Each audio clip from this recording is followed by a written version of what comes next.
that's where I found how hard it is for an organization to be creative, and how rare it is to find a creative leader, and how we are trained to have one right answer.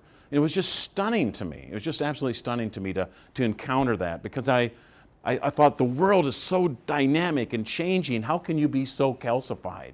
How can you be just so locked in? I mean, this is a challenge. When I was pastor, and I'll start with kind of one of my favorite stories.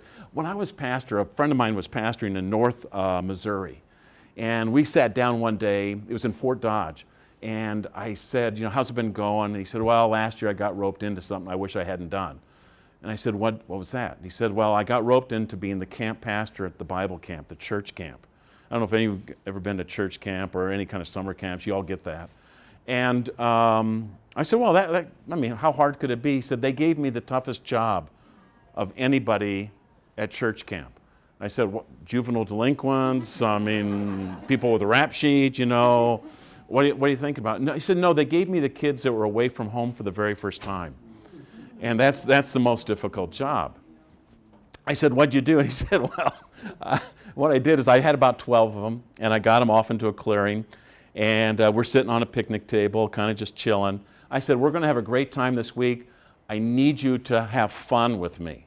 Let's start by playing a game.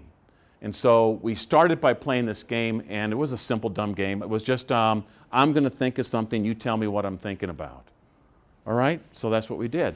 And so I had these young kids there, and I said, I'm thinking about an animal that we see running around the ground here out in the woods and then up and down trees sometimes.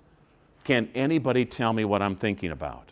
And as is often the case with young children and they're nervous, I mean, they wouldn't even make eye contact with him, he said. So they're looking at the ground, no. They're picking up grass and throwing it in there. And, they just don't want to connect. Oh, come on, we're going to have a great time this week. It's got a big bushy tail. Some of them are gray, some of them are brown. You all know what I'm thinking about. What am I thinking about? And again, it was no one would connect with them, these young kids away from home, afraid. No one would look at him. Finally he said, it's famous. It's famous for storing nuts in the winter. What am I thinking about? And he said one little girl kind of got courageous. She got a little courageous, and she started to do what I call the hand dance. When kids, who are trained in school are going to suggest an answer, but they're uncertain of it, they start doing. and finally the hand gets all the way up in the hand dance, and he said, yeah, Lisa, what am I thinking about? And Lisa said,